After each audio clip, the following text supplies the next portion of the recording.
Welcome to Together, a higher ed podcast where we bring you stories, insights, and experiences from voices across the higher education sector. I'm Chase Haygood, the Vice Provost for Student Success here at the University of Utah, and today I'm really excited to be joined by Dr. Annie Isabel Fukushima and Dr. Alexa Sand. Welcome to the podcast. Thanks. Thank you.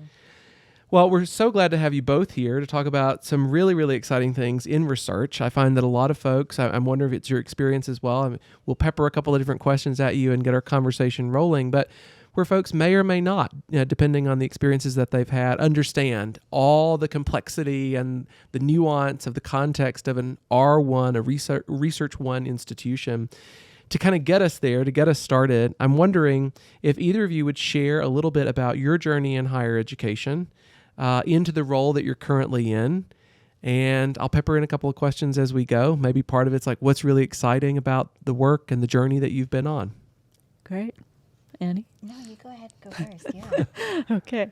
So I, had a pretty traditional upbringing in academia. That is to say, I, started my career as a graduate student at the University of California, Berkeley. I was studying medieval art history.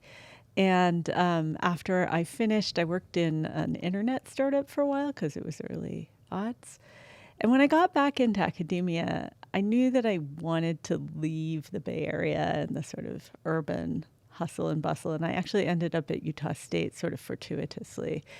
And literally the first week I was there, I met someone in how to use the whatever we were using instead of Canvas at the time. I think it was Blackboard or something like that. Yeah.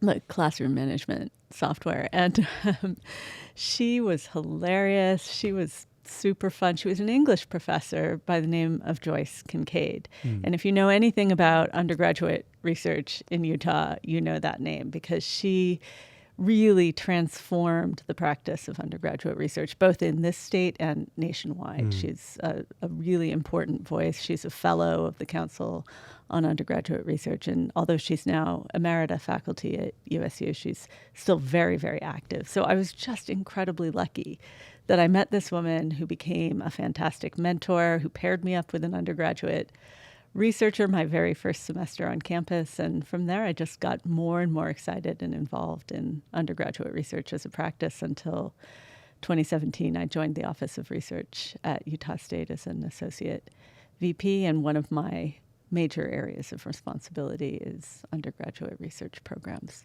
That's awesome. Yeah. I'm going to circle back to how you met Joyce, what that mentoring relationship has meant to you, and then how you play that and extend that forward in a moment. So we'll put a bright flag there for a second because I think mentorship for professionals is, it's incredibly important. I don't know that we talk about it enough. So I'd like to come back to that in a moment. Sure. Annie? Yeah. Thanks for the question about our journey into research mentoring. I'm actually a Cal Bear too. I forgot that we have that connection. Go Bears. We did not wear the right colors today. We should both be wearing blue and gold. I went to, I actually did my graduate studies at University of California, Berkeley. But before I arrived there, I was at University of Hawaii. And to be honest, I was taking classes. I actually took a dance class with a professor, not doing dance. It was more dance history. And was taking all these different classes, learning about different communities, about my own community. And I had a mentor who was like, you should really apply for grad school. And I had no idea what professors do, except for what my professor did. So I did. And eventually led me to higher education, which is not an easy route. Sounds super simple. Lots of winding and all of that exciting stuff. But what led me to the Office of Undergraduate Research is when I came to University of Utah. Since I started, I knew I wanted to support students with really their own curiosities. And I have the privilege of being an ethnic studies professor where we work with students who are doing oral histories to students who want to do interviews in community, quantitative data. I had a student who wrote a novel. And so they're really doing super cool stuff. And I had the privilege of mentoring the students. And then when the opportunity with undergraduate studies opened up to work with an awesome team, I applied for it and luckily got it. And so I get to work with some really cool folks, mentoring students, but also working with campus-wide partners where we work with about 470 faculty every year who are working with thousands of students across the University of Utah. So that journey, thank you both, that journey from your own scholarship and then extending that into not just perhaps serving on graduate faculty and mentoring the next wave of the professorate or the folks who are going to go into the private sector and do research. I'd love to know more about the connection between medieval art history and then startup. Mm-hmm. I think too often we underestimate the impact that humanities can have in some of that work in the tech sector or say STEM. Mm-hmm. And plenty of folks working through and in between those, kind of on borderlands between where the disciplines find each other and where they meet. So if we go that path, I'd love to go there with you both. Mm-hmm. Can we talk a little bit about those initial days when you first started like leading undergraduate research?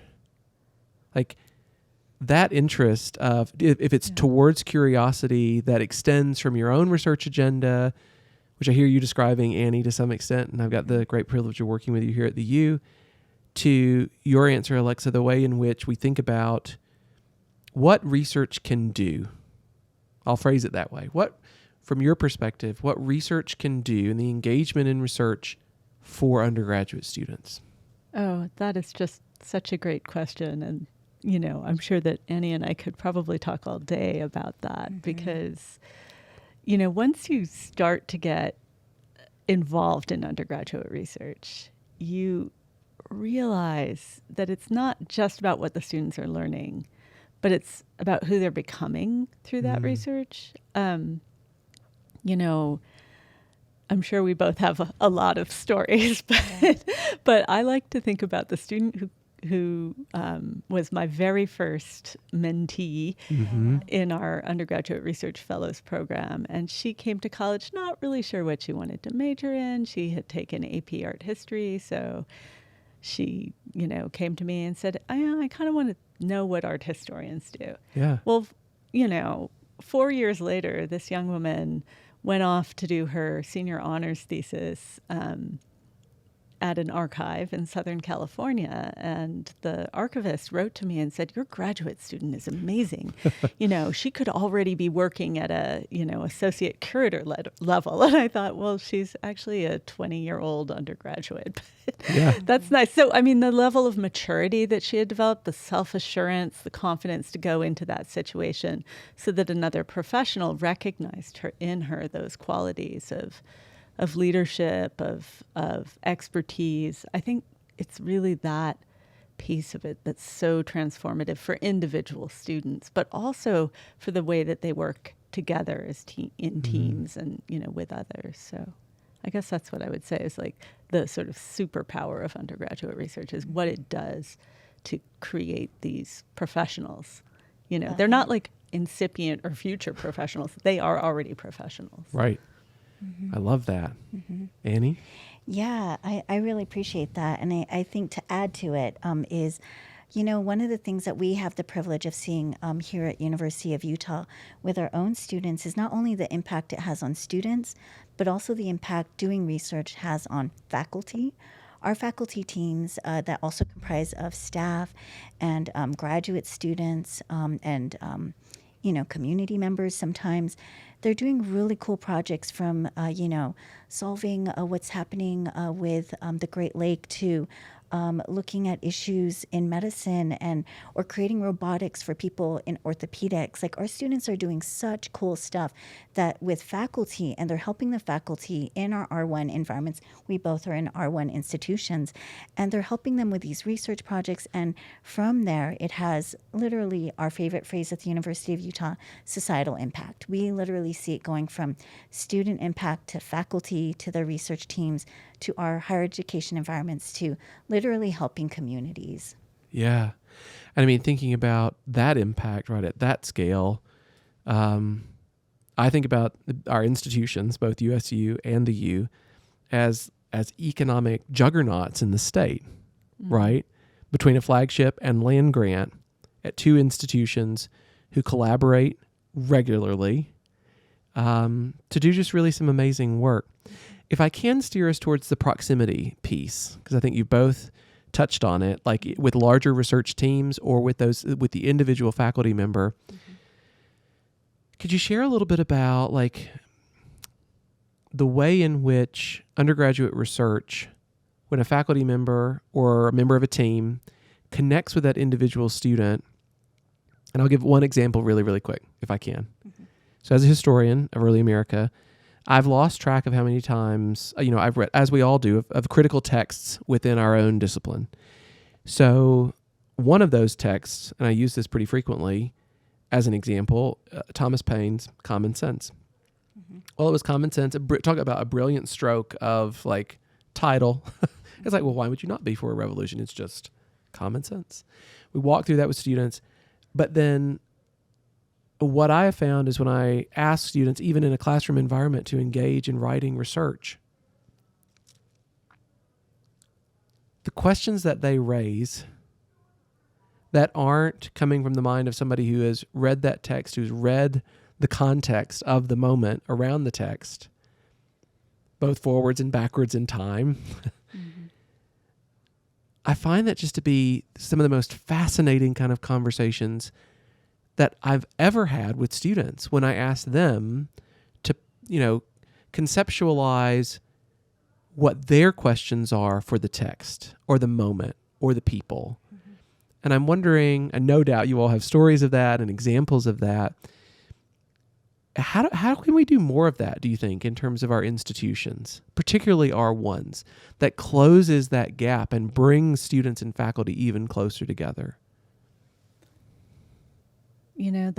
That's a really great question. How can we do more of that? I think there are a couple of strategies that I know that Annie and I know that we up at the Logan campus are engaging in, and indeed on our statewide campuses more and more, is,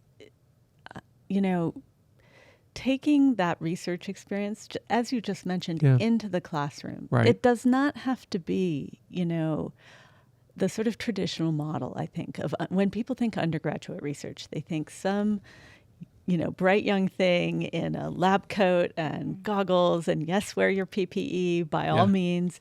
But for so many students, that research experience does not come in a laboratory environment. For so many students, it happens actually in the context of their classroom education. More and more faculty are adopting a course-based research approach where you build original research, original exploration of ideas, whether it's a sort of textual analysis or composing an opera or, discovering something about soil microbiology. Sure. Writing a novel, right? Or writing a novel, Yep. Building that right into the fabric of the course syllabus.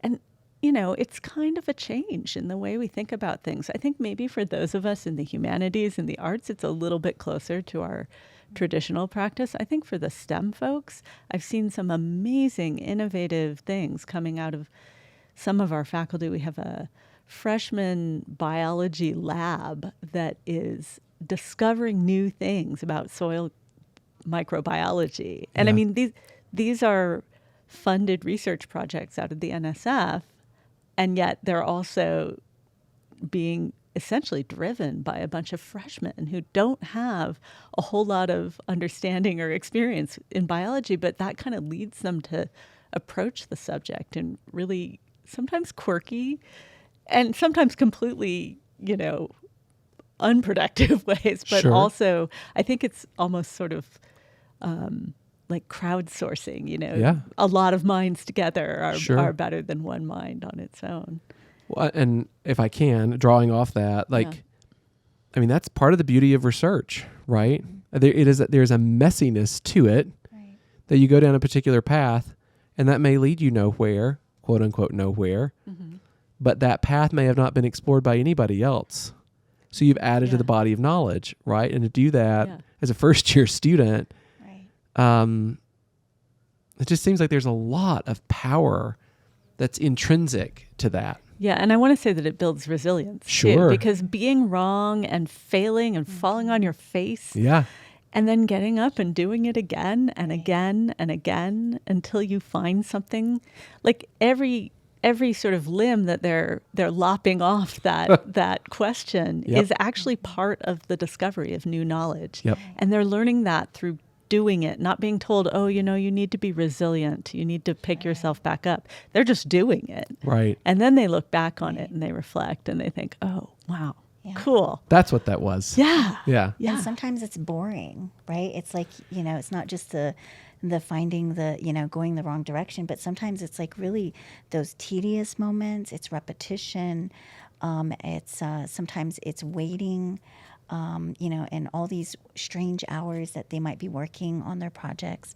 One of the things that your question made me think about, Chase, if I may call you Chase. Please, yes. Is that it made me think about how it's all about the question, right? Yeah. And I think that there is something when we really care about our society and our communities, we want to ask questions so we can solve problems. Yeah. And there are many questions we can ask, and it's actually really hard to ask and find the question you really want to answer. And when I teach my students in methods, ethnic studies methods, one of the things we start to navigate is I start with this kind of framing of that research happens the moment we have a question and we seek to find an answer. And that could be looking for a cooking recipe in our families and trying to figure out, or our genealogies. Sorry, I keep hitting the microphone. But, it could happen in a wide range of ways that we actually, as communities, are always doing research. But there's different ways that research happens in different environments that disciplines might create more structure and necessitate that because there is such a deep history of other people who have worked to answer that question. So we don't need to reinvent the wheel, right? We're building on things that exist. So I really appreciate the kind of environments that you are trying to create with your students that I think we're all trying to do together, right, in these different research environments of answering a question or even just figuring out what is the right question. Because, there are so important problems that we're all trying to solve, but not all problems, plural, need to be solved today. Right. Mm-hmm. I mean, I think about that connection to the impact that our universities have on the citizenry, not just of our state, but of the region, of the nation, of the world, empowering people in some ways, what I hear you both describing, tell me if I've got it wrong, but people who are less fearful of asking critical questions to challenges maybe that other folks have contributed to the historiography or the body of knowledge that precedes us, and in some ways being less fearful of saying that person tried to answer the question and I take issue with how they've answered that question. I think the answer's actually over here. To me, that kind of gets at the heart of what great research universities do across the research enterprise, both at the graduate level, the research faculty doing their work, but then really the pioneering kind of work that's done within undergraduate research to say, you have a role to play in the inquisitive nature of what our institutions are about. Yeah, I mean, one of the things that I really love about undergraduate research, and I've already sort of stressed this, is how it empowers our students to go out there and, it's a workforce boon to have students who are resilient, who are flexible, who can reskill very easily, because in this world of technology, it doesn't really matter what field of work you're in. You're going to have to constantly be learning new skills. And so focusing less on what the specific skills are and more on the capacity for learning, the capacity for figuring out how to ask the right questions. That is one thing. But I don't want to downplay either the research outcomes. I mean, the actual things, and Annie already mentioned this, these are concrete things that benefit our communities, whether it's developing a therapeutic module for, communities that have been traumatized through migration, or whether it's developing a robotic arm that can be, 3D printed very cheaply in the field, whatever it might be. I mean, it's everything from these like super high tech to super relational types of outcomes. And those are going out into the world and being used and benefiting people, yes, here in Utah, but also all over the world, really. Yep. And I'm incredibly proud when I think of what students from Utah are doing, whether they went to the U or to USU, are out there in the world doing, and what they're doing with the things that they have created through their research. So Right. these research outcomes are real. They're not like, oh, this is a freshman project, or oh, this is just somebody's little college project. Right. No, I hear you. They're big. That's absolutely. I see it whenever we have a research symposium. Whenever, and we're going to get to in a second, we got a really exciting event coming up that USU and the U have partnered on for many years. We'll get to that in a moment. I want to hear like your take on how excited you are and what folks should be looking forward to. But I take your point. I mean, the popular kind of perception of what the work is that we do as research institutions, matching the reality, right, of what I describe it as just the really great privilege and benefit. I mean, in what other line of work do we get to see and in many ways empower and coach and mentor students who may not have thought that they have the ability to ask the kinds of questions that they're able to ask with a faculty member, either in a classroom or in a even perhaps higher touch, closer proximity of relationship in terms of a research partnership. Mm-hmm. Any thoughts on that? I mean, things that you've seen at the U that those relationships, I mean, I know both of you could share any number of stories of where those relationships have taken students. I mean, it's remarkable, right? When you look back over the work that has been done and the work that is currently happening, and even like where we could go next, which I'll pose to you both in just a second. But maybe comment on like where we sit right now in a world that might not yet fully grasp the depth of what happens at an R1, particularly when it comes to undergraduate students. I mean, there is so much that's happening here. It's like hard to capture because literally at the University of Utah, and the same thing's happening at USU, is we have 18 colleges, and so here across the 18 colleges, we see research happening across it. And it's super cool seeing what's happening from community engaged research to students who are involved in eventually going to medicine. We've seen many of our students who take these experiences and then they apply to medical schools and they get in. We see students who are part of STEM teams and they're engineering things or they're doing social projects. And so, I think for the everyday person, though, when they think of research, they might be intimidated by it. They may find it actually, in fact, scary. These higher education and even research itself brings all kinds of emotions, right? And as Sarah Ahmed talks about, is emotions do work and they circulate. We might feel fear about it. But what we know is that, like, for example, even thinking about in, COVID vaccinations and all that took research, right? That took people really collectively working together on different parts of a problem that eventually led to the whole, that we can now sit in a room together and literally not worry about the fact that, well, people still die from COVID, right, today, but, it's not in the same rates. Right. And science and research did that. But then we also think about the mental health impact now of having generations who went through this, and also we all went through it together. And so, I think when I think of our communities and what some students who come into higher education environments, they may be afraid of research, not know what it is. But so many of our students, all they have to do is get involved. And what they find is because of the mentoring teams, whether it's their peers, graduate students, faculty, or staff, like all these folks who are supporting them, they find that they could do it. And I have so many students who like glow about their experiences, and they're like, now I know I want to do X. And some of them are like, you know what? No, thank you. Not for me.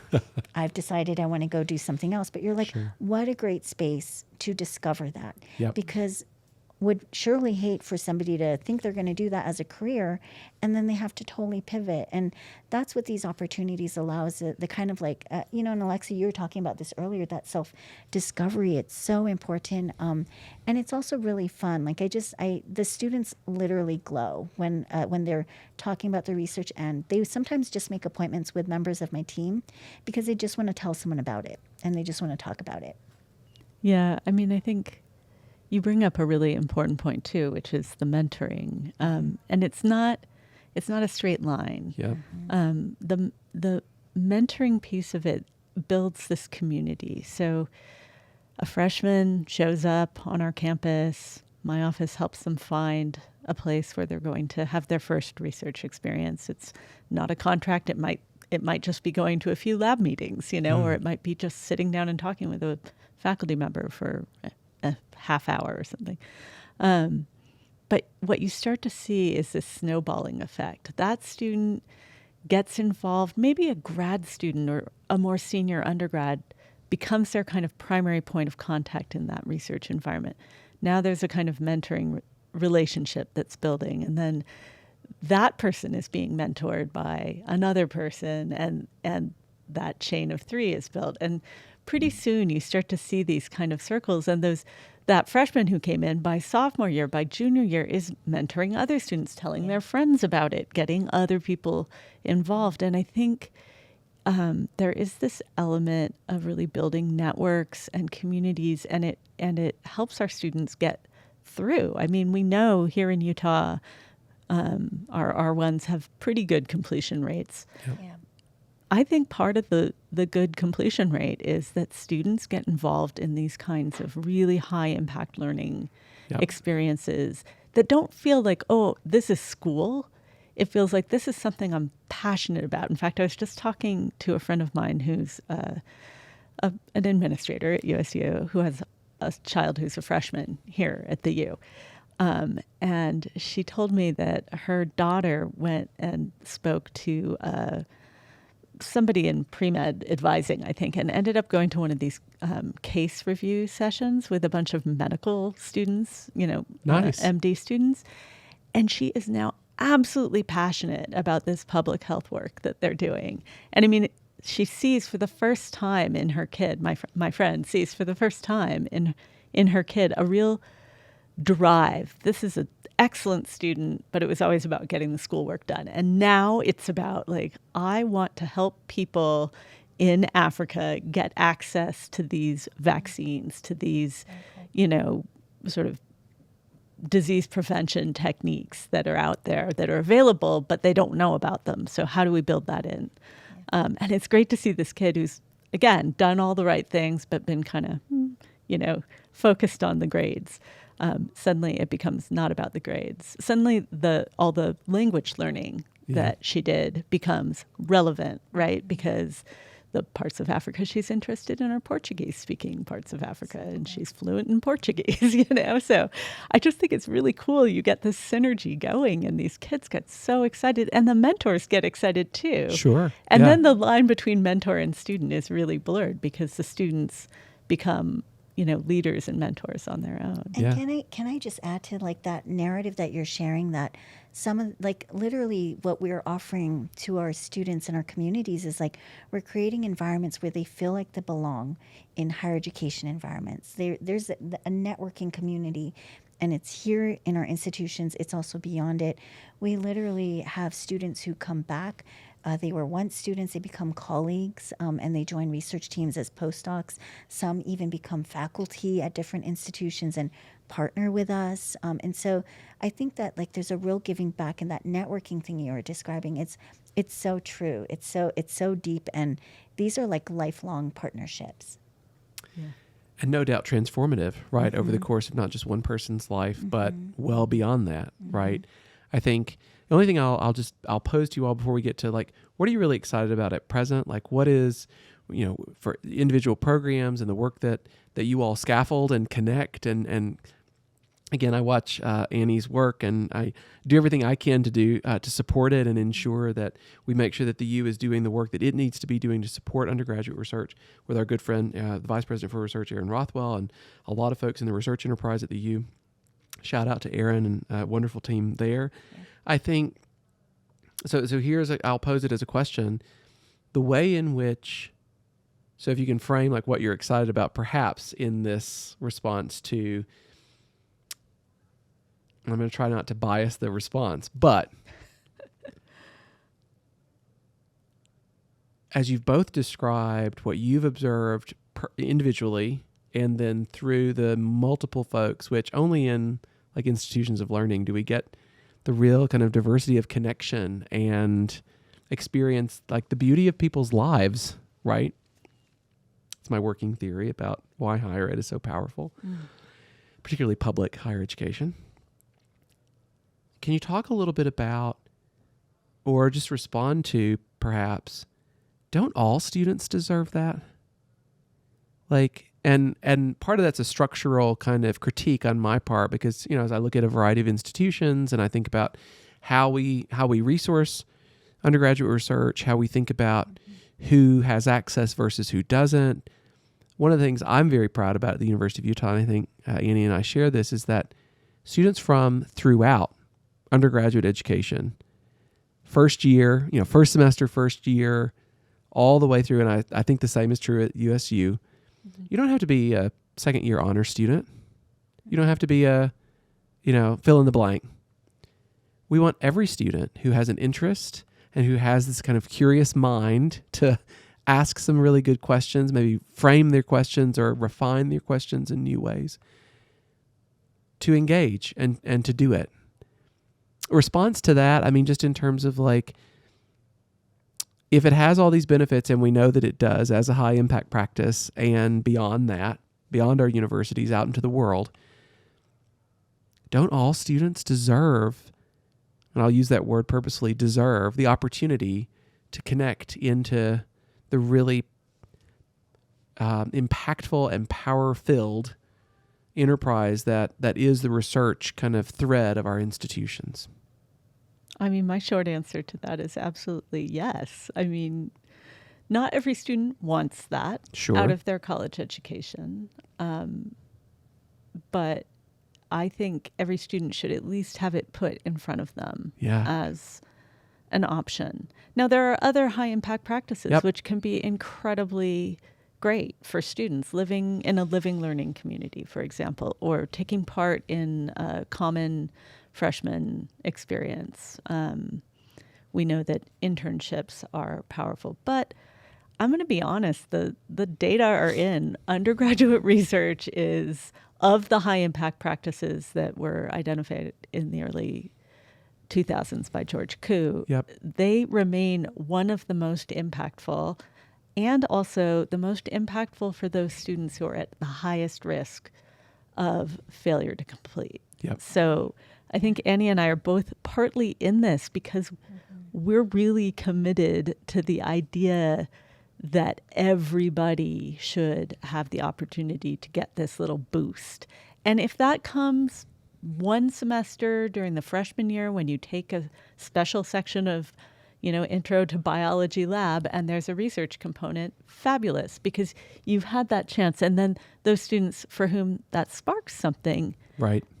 Both of our institutions offer so many different ways, for them to go ahead. And, when I talk to the kids that I know from Logan who are down here at the U, and they talk about the various ways in which they're getting exposure to research, I just feel excited for, not just for them, but for any kid who comes down here. And likewise, we do a lot of work to get the idea of student research in front of the student, and just you kind of have to just keep putting it out there. It's hard work.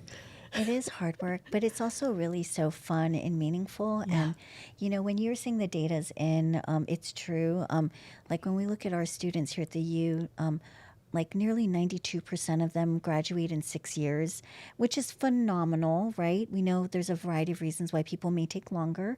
And then also those that participate in research that graduate in 4 years, it's around 64%, which is also fabulous. So what we know is our students are graduating, and they're getting meaningful experiences out of these research experience. And so I just think, what you're saying is so true. I hope I'm answering the question. It's there's so much to be excited about. And I think what I get really excited about is I get so many emails from, mentors and students who, just want to talk about a publication or a presentation that they're doing. And then also sometimes we're doing award ceremonies that we're preparing for. They want to nominate folks. And so there's a lot of recognition that comes with this at our institutions. We're both doing that kind of work, as well as, supporting students with the opportunity. And if every student wants it, they should have it. And it looks different, as you were saying, in the classroom. We're also seeing students do it in community engaged opportunities, as well as we're seeing them do it outside of the classroom. And so sometimes it's through internships, independent studies, as well as through funded opportunity, which our office does like to say everyone likes us because we're the office that gives money to students to do research. So that's the best part of my job at USU is giving people money. Like, look, we agree you should be doing this research. Here's a little bit to help along the way. Yeah. Yeah. So I'm going to ask two very quick, if I can pivot. One is the question we ask everyone, so we'll get to that in a moment. The other is, we got a lot of exciting things happening. If you had to choose one of those, and I'm going to ask you both to kind of weave into that, the 25th anniversary of Research on Capitol Hill. So that's upcoming. Mm-hmm. Yeah, so, it's huge. Yeah, it is. I'm excited. Yeah. I know it's just going to be a wonderful event, again, where we get to highlight and celebrate the significance of undergraduate research within the state of Utah. This is one of my favorite events every year. I get really anxious about it, right? Like 48 hours before, because I feel like this is the moment where the eye of the world is on undergraduate research in Utah. And we bring together 25 students, or 25 projects actually, from each of the schools. And we bring them to the Capitol Rotunda. We have legislators who've been invited to come to individual students' posters. We have often the governor, or the lieutenant governor, the presidents of both universities. It's a big deal. Yeah. We're there for a really long time and standing on that hard marble floor. But nobody flags. Like, that's the crazy thing, is that I get there and I'm like, oh, this is going to be a long day. But 1:00 rolls around and I can't believe it's over. Right. Because you spend so much time having so many great conversations with people who are really excited about what the students are doing. And the students are telling their stories. They're talking about their research. And these legislators and their staffers are just like, wait, you're an undergraduate? Right. Like every year and there are some legislators now who are clearly kind of fanboys and fangirls for this stuff, like they're there the whole time, skipping their committee meetings. It's great. But, this event really allows us to shed a bright light on what's going on at the state's 2 R1 schools and the ways in which the work that we do at these institutions complements each other, so that, you see some of the biomedical stuff, some of the bioengineering stuff coming from USU. And, I think as we bring the VetMed program online, VetMed is not an undergraduate college at USU, but they have an undergraduate research fellowship program. And fantastic. I'm getting super excited about those students who are going to get into those veterinary labs with VetMed students and start learning, hands-on like that. So, this event is it's a whirlwind, but it's really, really fun, and it's really inspiring because these are 50 of the best undergraduate researchers in the state. Yes. And they really shine. It's awesome. And we've been doing it, our institutions have been doing this. Utah State University and University of Utah have been doing it for 25 years. And so this is our Silver Jubilee event. We're so excited to celebrate with our community. And what I love about this event is you literally see not only the representatives coming in, our students, like they really do feel connected to their state when they get to talk to their representative and tell them about the stuff that they're doing. So that's a plus side. But the other positive thing that we see is literally high school students, children are flowing in with their families. People are there visiting the Capitol. There are folks who are there because this is our favorite month. Lots of legislative stuff happening over there. And so our students are in the mix of all this enthusiasm of people there to talk with their representatives, community members.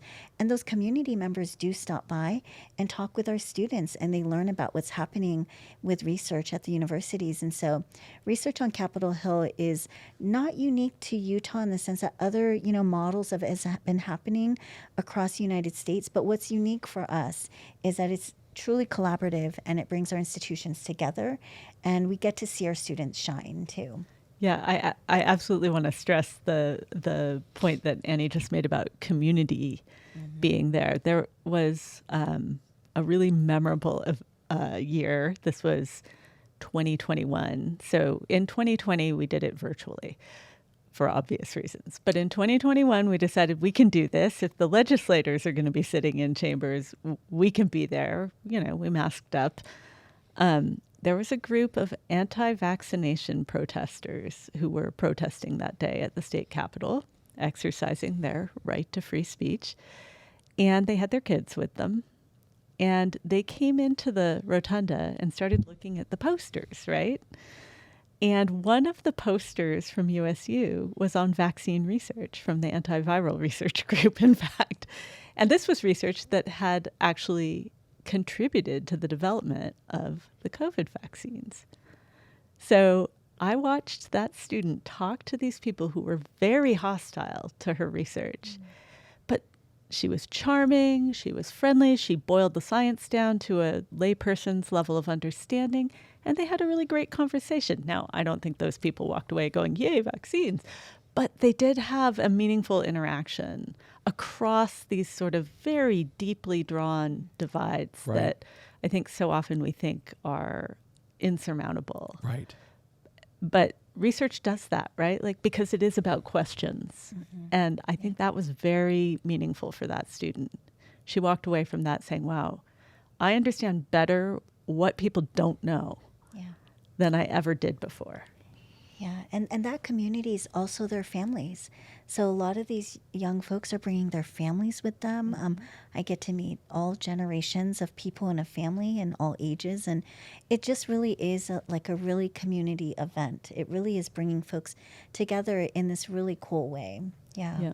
And we should mention that we get a lot of alumni Yes. from both institutions visiting, kind of coming to see what their institution is doing, but then also seeing the ways in which there's a kind of shared practice going on. Yeah. It's fantastic. I want to thank you both. Excuse me. I want to thank you both for all the work that you both do and the teams that you lead. Thank you for your time today. And I'll pose the last question, which you've both given us so much to grapple with. I think it shifts gears, but only slightly. And that is the question that we ask everyone on the podcast, which is, how do we create the kind of lasting transformative change that we seek among our institutions or among our universities when times may be uncertain, challenges may seem greater. I'd flip that and say opportunities may seem limited at first when you first glance at, you get up in the morning and you look at the news, whatever you're watching. How do we do that over the course of your career and leading undergraduate research at two distinguished institutions? Piece of advice for any and all of us as we work within higher education today. I think you have to be willing to take that research thinking, that experimentalism, the willingness to ask the tough questions, the willingness to fail and get back up and try it again. I think you have to take that into your practice as a researcher, as a teacher, as an administrator. So I think that's my advice, is like, be research minded in the way that we do our work. Just because we did it that way last time doesn't mean that that's the way we got to do it this time, you know. Break some things. Awesome. Thank you. Yeah, I appreciate that. I was thinking around this notion of change, and I know that we oftentimes, what we know, and we see this throughout societies and systems, and even like in Newton Law's motion, right, is like we all might resist change. And in fact, unless something else enacted upon us, right? And so, when I think of this notion of change, it might be scary, it might be difficult, but I was actually mentored by the provost of USU, and he said to me, when he's mentoring me, he said, Annie's like, I don't never use the word change. I always say, how do we do it better? And so when I think of the sort of possibilities with undergraduate research, Research One institutions, and our research environments, is we are together trying to do things better. Yeah, absolutely. Hear, hear. Mm-hmm. I love that. I mean, I take from both of you, like, inherent within research seems to be, right, the driving question, can we know more about, which would in essence then apply a change of mind, right? Yeah, absolutely. I mean, just the other day, our provost, Annie's mentor, asked me, so, all right, USU has been doing undergraduate research for 50 years. This is our 50th anniversary of our sort of flagship program. Congrats. Yeah, it's great. It's the year of undergraduate research. I love it. Presidential decree. But, at about year 25, Joyce Kincaid, my mentor, introduced a new program, which was the Undergraduate Research Fellows. And Larry turned to me and he said, well, what are you going to do? What's next for undergraduate research at Utah State? And I think that's a question that Annie and I are asking together. Yes. We've collaborated on some proposal writing. And I think, what is next? How do we get even more people in front of these opportunities? And how do we start those opportunities maybe even earlier, maybe even before they choose to come to the U or to USU? That's awesome. Thank you both again for your leadership, for your collaboration. And we all look forward, if you can make it, to research on Capitol Hill for a Silver Jubilee. Thank you both very, very much. Viewers, this has been Together, a higher ed podcast. Join us next time.